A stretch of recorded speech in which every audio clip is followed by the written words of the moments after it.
Hello friends, आज की कक्षा में हम लोग मौलिक अधिकार से संबंधित विषय वस्तु को जानने का प्रयास करेंगे। तो सबसे पहले मौलिक अधिकार से क्या समझते हैं।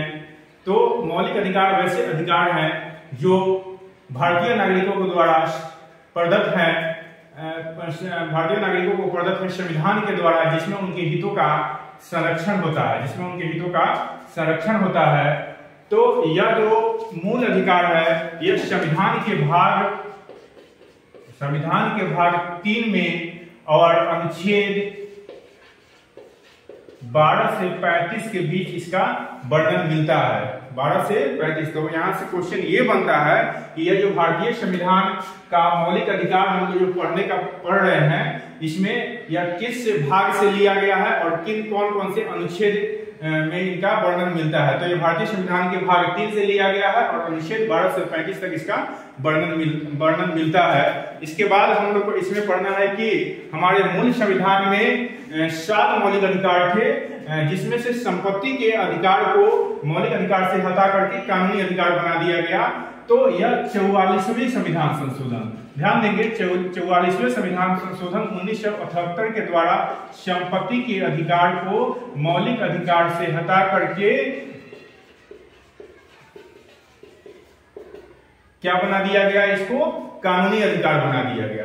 किस संविधान संशोधन द्वारा? 44वें संविधान संशोधन 1978 के द्वारा। तब अब जो हमारे यहाँ वर्तमान जो संविधान है, इसमें मुख्य रूप से 6 मौलिक अधिकार बच गए हैं, उन्हीं का हम लोग को अध्ययन करना है। तो आइए देखते हैं वह 6 मौलिक अधिकार कौन कौन से हैं। तो सबसे पहला जो है वह है समता या समानता का अधिकार। समता या समानता का अधिकार।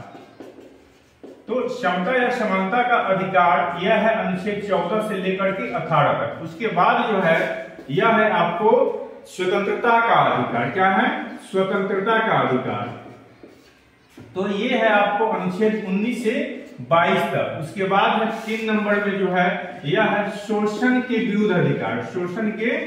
शोषण के विरुद्ध अधिकार, ये है आपको अनुच्छेद 23 और 24। 4 नंबर में है आपका धार्मिक स्वतंत्रता का अधिकार। धार्मिक स्वतंत्रता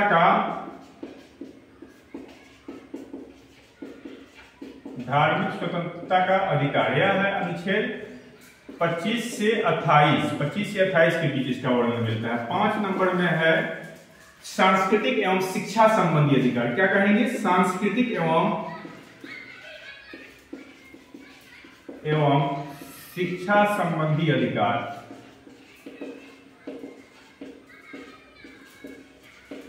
सांस्कृतिक एवं शिक्षा संबंधी अधिकार, यह अनुच्छेद 29 और 30। उसके बाद है आपको संवैधानिक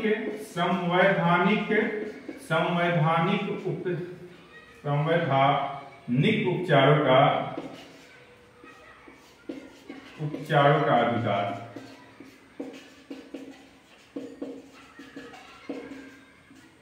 अनुच्छेद 32 के बीच इसका वर्णन मिलता है। तो हम लोग मुख्य रूप से 6 मौलिक अधिकार जाने। वो 6 मौलिक अधिकार है समता या समानता का अधिकार अनुच्छेद 14 से 18 के बीच, स्वतंत्रता का अधिकार 19 से 22 के बीच, शोषण के विरुद्ध अधिकार 23 से 24, धार्मिक स्वतंत्रता का अधिकार 25 से 28 और सांस्कृतिक एवं शिक्षा का अधिकार अनुच्छेद 29 से 30 के बीच इसका वर्णन मिलता है। संवैधानिक उपचारों का अधिकार अनुच्छेद 32 में इसका वर्णन मिलता है। तो आइए एक एक करके हम इन अनुच्छेद के बारे में चर्चा करते हैं। तो सबसे पहले जो है मौलिक अधिकार वह क्या है? समता या समानता का अधिकार। समता या समानता का अधिकार।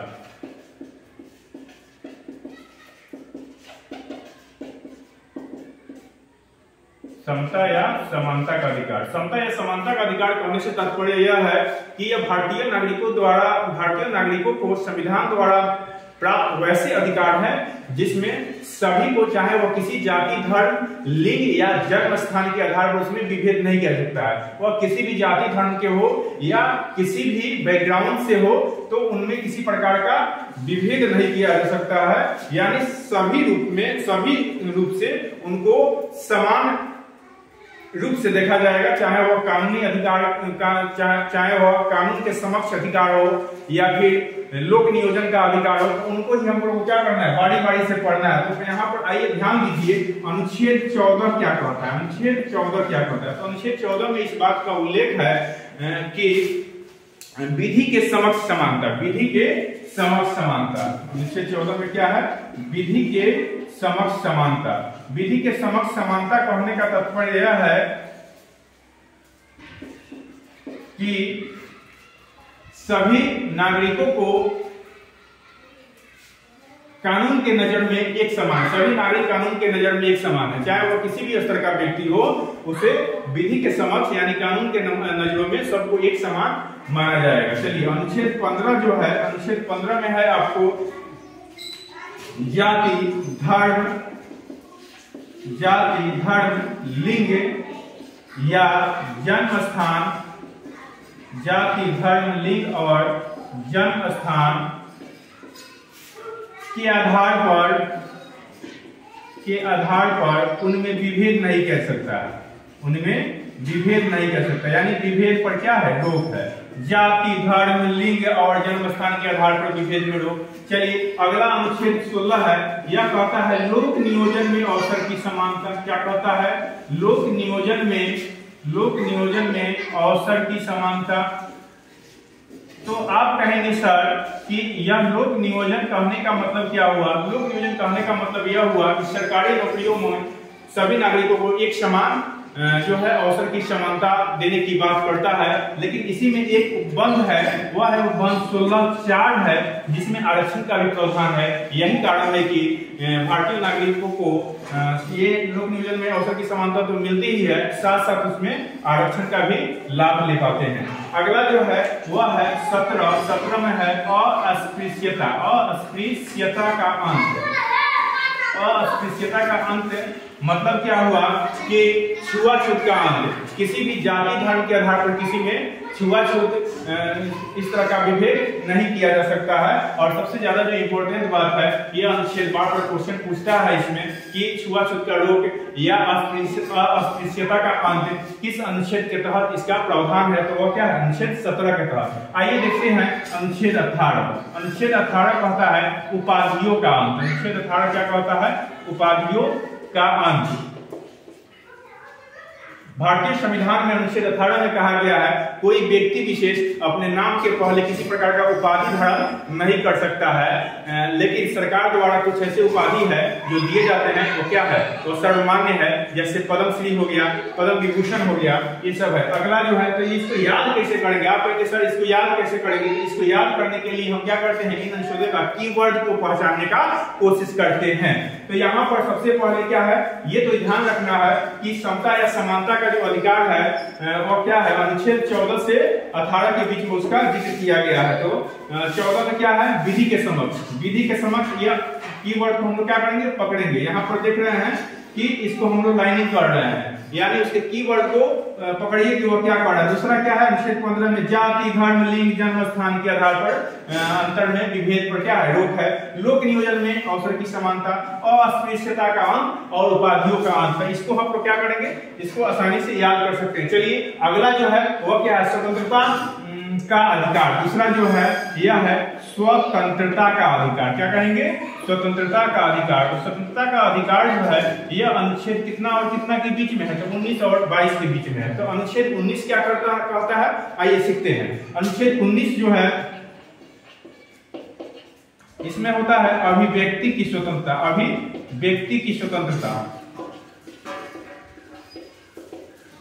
तो अनुच्छेद 19 के तहत व्यक्ति को वैसे भारतीय संविधान में उल्लेखित है कि अभिव्यक्ति की स्वतंत्रता, यानी वो अपना संपूर्ण विकास करने के लिए, वो अपने बात को रखने के लिए कर सकता है। तो इसमें क्या होता है? इसमें विभिन्न प्रकार की स्वतंत्रता दी गई है, जिसको हम लोग अलग अलग उपबंधों में क्या करते हैं? उसका अध्ययन करते हैं। तो इसमें सबसे पहले है बोलने की स्वतंत्रता। बोलने की स्वतंत्रता सबसे पहले क्या है? बोलने की स्वतंत्रता। उसके बाद क्या है?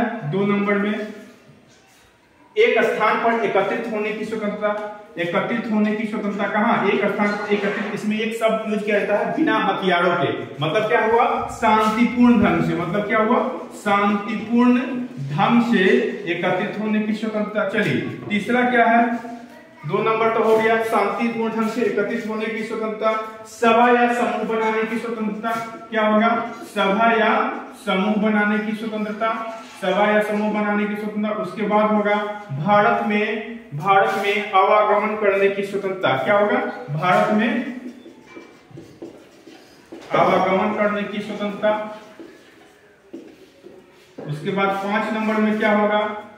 जब आवागमन भारत में कोई भी व्यक्ति करेगा तो क्या करेगा? साथ साथ निवास भी करेगा, निवास करने की स्वतंत्रता।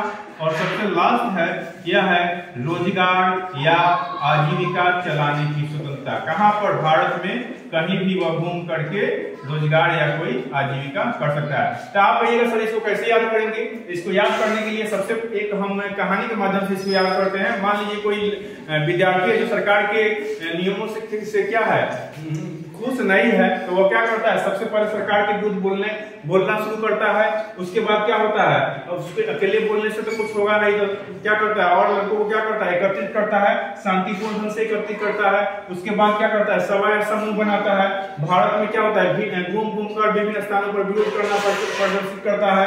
उसके बाद साथ में क्या करता है? निवास भी करता है, विभिन्न जगहों पर घूमेगा। तो उसके साथ क्या करना है? अनेक जगहों पर आप रोजगार कर सकते हैं, आजीविका चले। इसको याद करने का एक तरीका है। 6 भागों में इसको क्या कर रहे हैं? भाग बांट सकते हैं। तो इसको हम लोग क्या करेंगे? आसानी से याद कर सकते हैं।